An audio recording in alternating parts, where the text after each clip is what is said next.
Yo, what's up mga Aji? So ito yon. Ito yung anak nung oversized natin dati ng Gensan. So transparent siya. Kaya nakikita nyo. So yan yung pinagbalatan niya.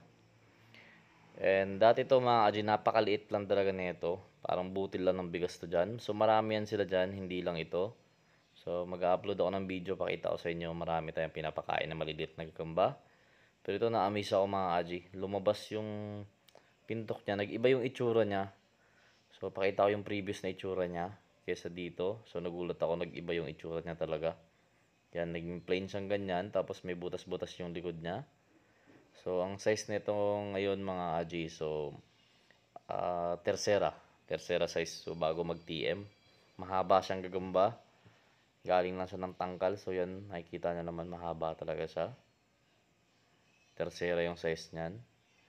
So, ito yung paita ko sa inyo, yung pinapakain ko pa lang siya na maliit bago siya nag-molt ng ganyan. So, ito, tingnan nyo.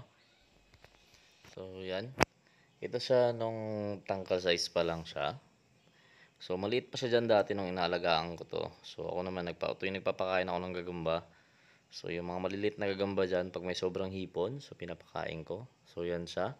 Then, a day after nyan, so, yun, ito na siya, no? Yung after nung gabi na kumain siya ng ganong kalaki, ito siya. So, 3 days siya na hindi nagbayad or 4 days hindi siya nagbahay. Then, yun, nandyan lang talaga siya. Pagka after nun, nag-molt na siya. So, ito ulit yung itsura niya, pa nag-molt. So, again, ito siya, yung nag-molt na siya, ito na. Nawala yung parang markings niya. Naiwan na lang yung bilog-bilog na butas. Then, napakahaba niya talaga. Parang tinalunan niya yung mga size ng ano. So, dumiretso siya ng tercera. Mahaba na to siya, malaki. So nakikita niyo naman sa video. Mahaba.